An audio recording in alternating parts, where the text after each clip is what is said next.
A request? He holds his hands up in submission. What kind? She turns away shyly, whispering, "Can you help me with my practice?"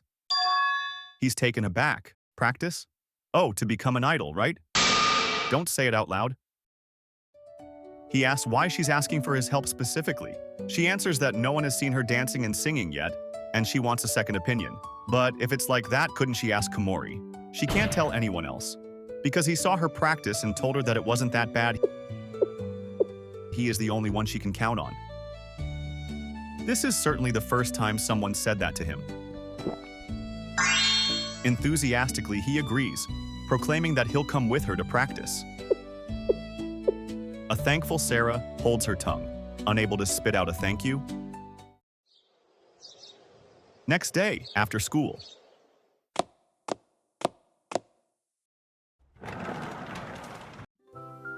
A fidgeting Sarah nervously asks him if anyone had tailed him, and he answers with a no. He asks, unsure, if he's the right person. He knows nothing about dancing. She says that it's fine, she just wants to hear his opinions. All right, she's starting.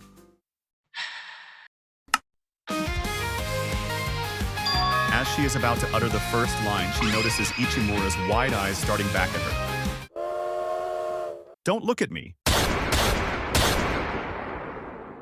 She apologizes, surprised by her actions. She explains that she's still not used to singing and dancing in front of others, leading Ichimura to ask if she's embarrassed. She scolds him for being so blunt again, but he explains that being an idol means that she'll have to dance and sing in front of a lot of people. Didn't she know that? Indeed, she knows. Let's continue.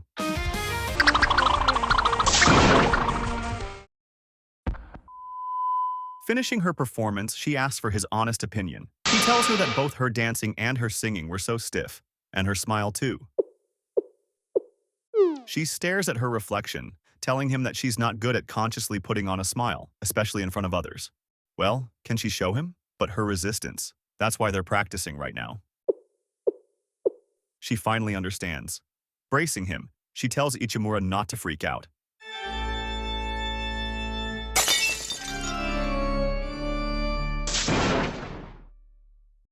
That was horrifying, he says, completely terrified. He remembers when she was dancing by herself, she was able to show a brilliant smile. They should work on that.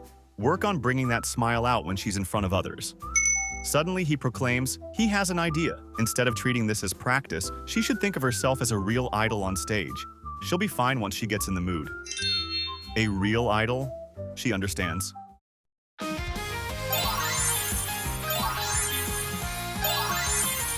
Everything from her expressions to her movements became even more graceful. He's amazed that such a small shift in thinking can create such a big transformation.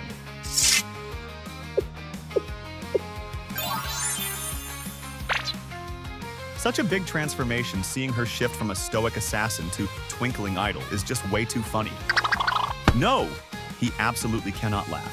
If she sees him laughing, it's lights out. He has to endure it. He absolutely has to hold it in. Alright, and the next song is Nyan Nyan Girls. She begins to twirl and strut, dancing as she sings such embarrassing lyrics. He grits his teeth to keep his mouth shut. She's in such high spirits, he can't laugh. He just can't. Pom-pom paw, paw-ponch, neko, paunch. He squeezes his sides, wishing that it'll just shatter already.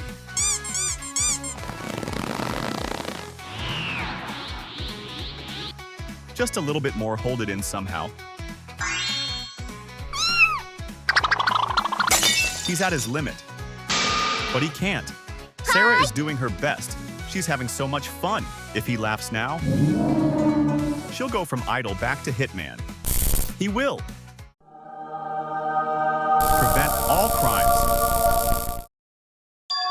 Sarah finally snaps out of her trance as the song ends. With a red face, she asks him what he thought of her serious performance. With a thumbs up, he tells her that it was the best. It was like he was watching a real idol. Really? Is that so? She proposes, if it's possible, maybe he can watch her practice again another time, but she won't force him. With a gleaming smile, he accepts, if she's fine with him. I'm in your debt.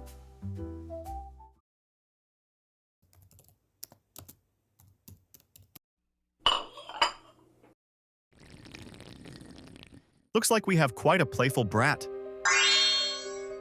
She smiles, amused.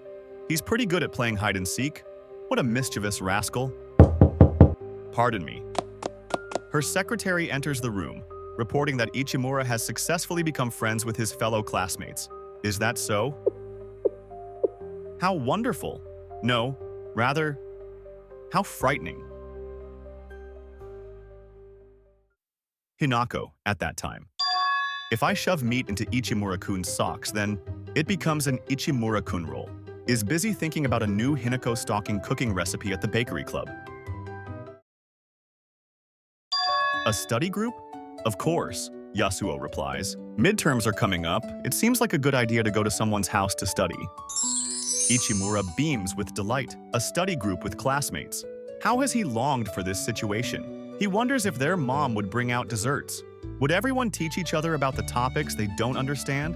Maybe after diligently studying for a while, then somehow they'll end up playing games. Oh, what should he do? He has never played any two-player games before.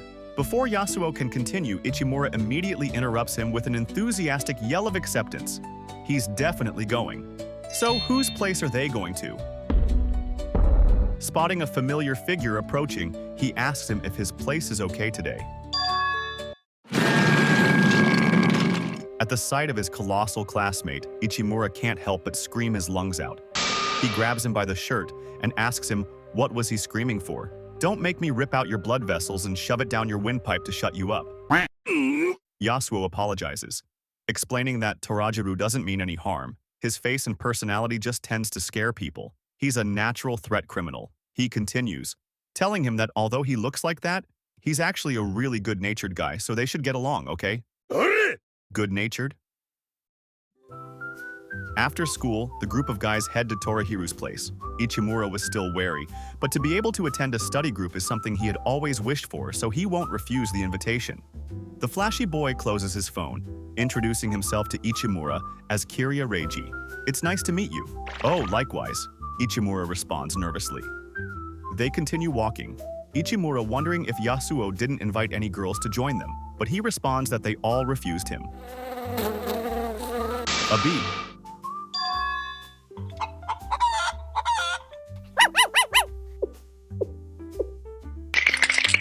Torajiru. He tells him that yesterday night he took a stroll in the graveyard, warning him that he might be possessed by an evil spirit.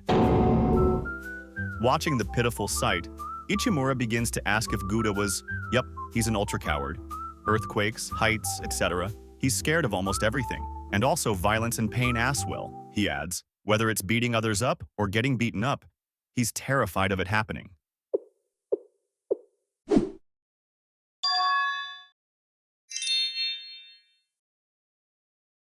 This guy, Ichimura turns to him with a smile. Are you okay? Torajiru comes down from his tower, asking Ichimura who asked him for help. Does he want to make him feel indebted to him or something? A nervous Ichimura shakes his head. No, not at all. With a glare, he promises to return this debt tenfold someday. They finally reach Torajiro's house. The pair of tough-looking guys welcome them in, bowing their heads and showing respect. Shivering, Ichimura points out that Guda's house is. Yasuo replies that Torajiro's dad just happens to be this region's Yakuza boss. They go through the doors as Yasuo continues explaining, telling him that recently they ran into a little dispute with a rival group, so that's why they are all a bit tense right now. They finally reach Torahiru's room. With a finger pointed to them, he tells them that he'll bring out some tea and desserts, so they just sit and wait. Ichimura begins to imagine. The son of a Yakuza boss's room. It'll have to be something like this, right?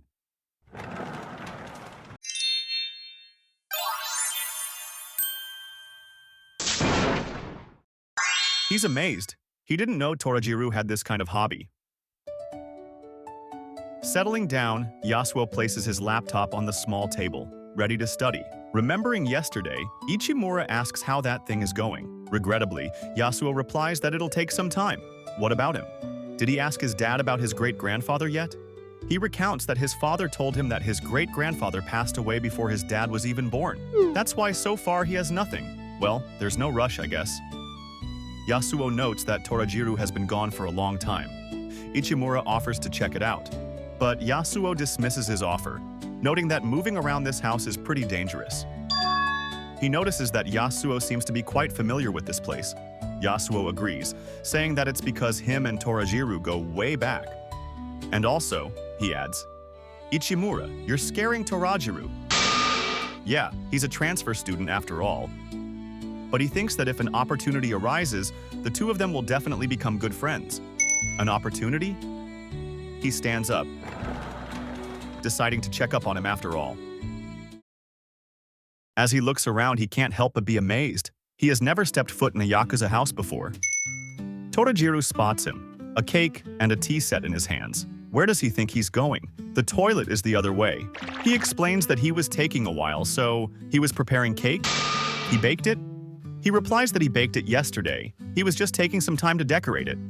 Ichimura lights up with excitement, amazed that he knows how to bake cakes. He barks at him, telling him that he doesn't need his rotten flattery. Does he want him to rip his intestines out or something?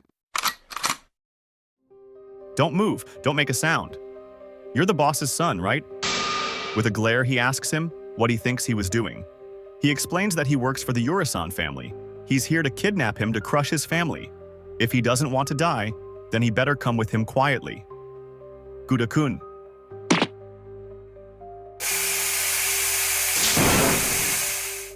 This is bad. If he was the target and the only target, he would be able to run away. But he's aiming for Guda-kun. What should he do? He calls out his name. He declares that he'll distract the guy, while he runs away to somewhere safe and gets some help. He charges suddenly, surprising the guy. He warns him, he'll shoot, hey! If he closes the distances with the riot shield, he'll be able to jab him with the stun gun. That's it, that's the plan.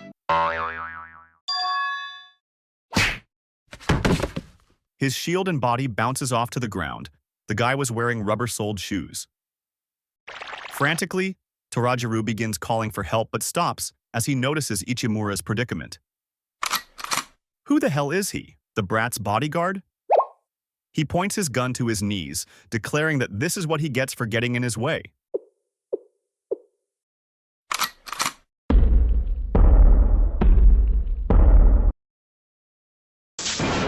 You want me to grind your balls into 1,000 pieces?